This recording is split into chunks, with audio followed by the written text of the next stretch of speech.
नेपालीहरूको लागि visa open गरेको छ त सबैलाई थाहा भइसक्यो नै होला। किनभने म्याक्सिमम नेपालीहरू सबैजना युए आउन धेरै खोजिराख्नु भएको छ। अब तपाईँहरूले एजेन्टहरूले भनौँ या जसले पनि भनौँ सबैले युएको बारेमा मार्केटिङ गरिरहेको छ। अब हजुरहरूलाई आउन त हतार छ।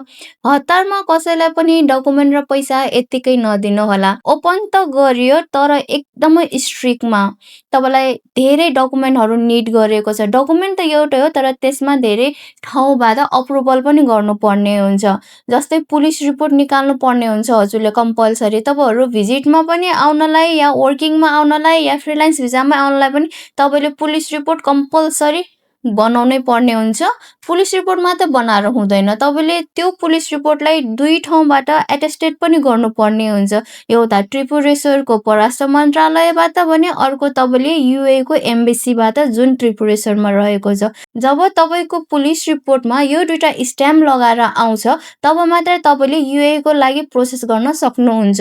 त्यो भिजिट भिसामै किन नहोस्, तपाईँलाई भन्ला ट्राभलरले केही पनि चाहिँदैन पासपोर्ट र फोटो मात्र भए पुग्छ भन्नुहुन्छ भने त्यसको पछि पनि नलाग्नु होला।